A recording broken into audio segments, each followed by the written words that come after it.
Bonjour à tous et bienvenue pour cette nouvelle vidéo sur notre chaîne. Si vous êtes nouveau, n'hésitez pas à vous abonner et bien sûr activer la petite cloche de notification pour rester au courant de nos prochaines vidéos. Donc, comment passer une certification internationale en étant étudiant ou salarié? Il va y avoir 5 étapes fondamentales qui vont vous aider à passer, à réussir une certification internationale. Si vous êtes étudiant dans une université, dans une école d'ingénieur, ou alors si vous êtes salarié, c'est-à-dire travailleur dans une entreprise, éventuellement. Donc, la première étape va être de choisir son type de certification. Choisir son type de certification, pourquoi? Parce que déjà, à la base, il faut savoir ce que c'est qu'une certification. Une certification, c'est un diplôme professionnel qui vous est accordé ou octroyé par une organisation ou une entreprise et qui vous permet de faire valoir un certain nombre de compétences chez vos employeurs. Donc, choisir son type de certification, c'est pourquoi? Parce qu'il y a plusieurs types de certifications. Il y a les certifications IT, ce sont les certifications les plus répandues, c'est-à-dire les certifications du monde informatique. Donc, elles peuvent concerner plusieurs domaines, c'est-à-dire le domaine du, du réseau, le domaine de la programmation, le domaine des bases de données, des big data et ainsi de suite. Donc, ce sont les domaines de certification les plus répandus et liés à beaucoup plus d'entreprises technologiques. Donc, il y a aussi les certifications, il existe aussi les certifications en management, les certifications en management de projets comme le PMP, les certifications Agile, les Scrum et autres. Donc, c'est en fonction de votre type de, c'est en fonction de votre carrière, c'est-à-dire vos différents objectifs, de vos affinités et votre projet professionnel que vous allez choisir vos types de certification. Une fois que ce choix est fait, maintenant si vous êtes un salarié, alors votre objectif, en général, l'objectif du salarié va être de augmenter son salaire, c'est-à-dire augmenter sa source de revenus liée à son salaire. C'est donc l'enjeu principal qu'il va avoir lorsqu'il va s'engager dans l'acquisition d'une certification. Donc là, il va s'engager dans une course effrénée qui va consister pour lui à garder le même rythme dans son job, mais en parallèle, obtenir une autre compétence, une nouvelle compétence qui va lui permettre de faire valoir un nouveau type de profil ou alors un nouveau type d'expertise chez son employeur.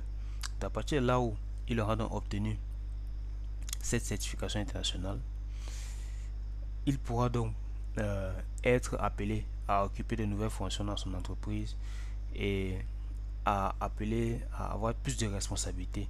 Et plus de responsabilités veut dire beaucoup plus de revenus et un poste beaucoup plus gratifiant avec de nouveaux enjeux.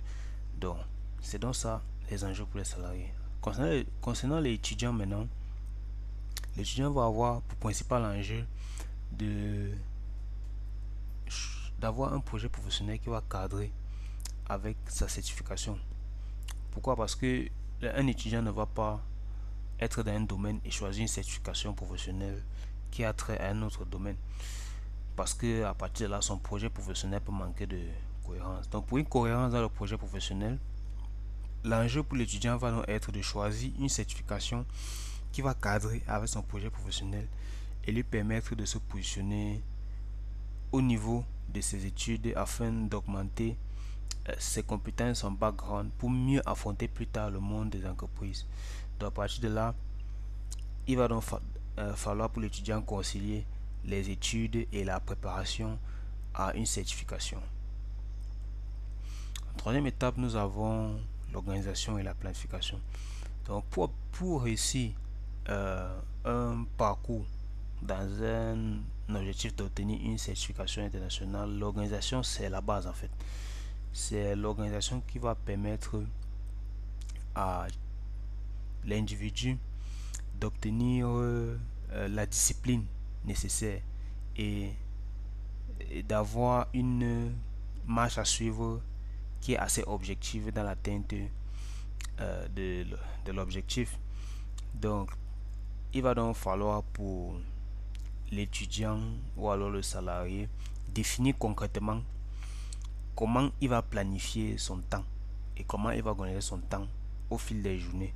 C'est-à-dire quel nombre d'heures il va être alloué à quel type de tâches au fil du temps pour organiser au mieux les différentes tâches qu'il va avoir effectuées. Donc pour un salarié, il va falloir définir un nombre d'heures d'études pour préparer la certification. Pour un étudiant, il va falloir définir un temps précis pour les études de préparation de certification et pour les études courantes.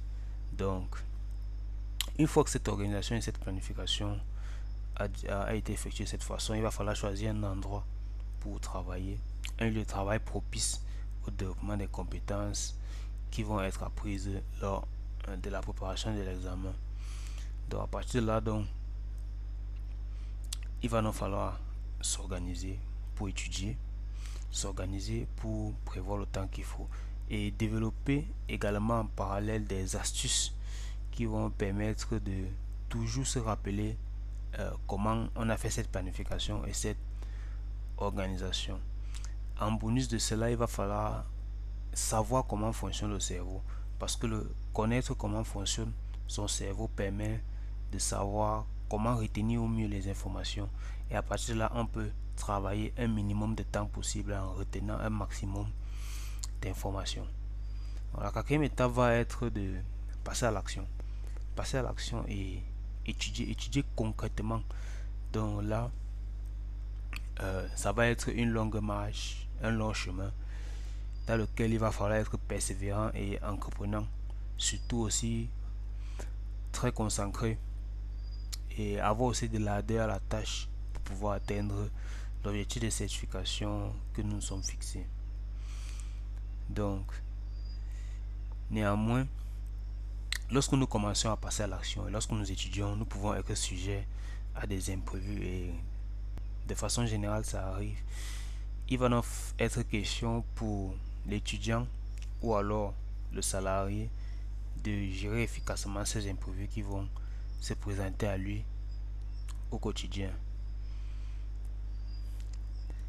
À partir de là, donc, chacun va donc devoir rivaliser, faire jouer son ingéniosité donc, au fil des jours et au fil du temps pour pouvoir rester concentré, rester focalisé et atteindre l'objectif.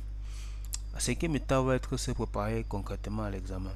Se préparer concrètement à l'examen, c'est finaliser les différents points d'étude et également faire des recherches sur le web, des recherches de documents, des recherches d'expérience, c'est-à-dire le partage d'expérience avec d'autres personnes ayant déjà fait la certification ou alors préparant également la certification pour pouvoir développer un réseau et obtenir des mécanismes en fait. Ces mécanismes vont pouvoir être implémentés dans la préparation de l'examen afin d'avoir le succès et réussir la certification de façon brillante. Donc à partir de là, donc, vous pourrez jouir, si vous êtes étudiant ou salarié, de nouveaux statuts, de nouvelles compétences que vous allez pouvoir faire valoir chez votre employeur ou alors pour mettre en avant votre parcours professionnel. Je vous remercie pour votre aimable attention et si vous êtes resté jusqu'au bout, alors vous êtes une personne l'une des rares personnes qui veut vraiment réussir son projet professionnel, son parcours en entreprise et qui est vraiment déterminé à le faire. Alors je vous encourage dans cette voie afin de réussir et d'obtenir un nouveau statut si vous êtes salarié ou alors un projet professionnel assez étoffé si vous êtes étudiant. N'hésitez pas à nous laisser un petit pouce bleu si vous avez aimé ce contenu et également un commentaire en dessous de la vidéo, aussi éventuellement un petit partage pour notre chaîne. Donc à très bientôt sur la chaîne.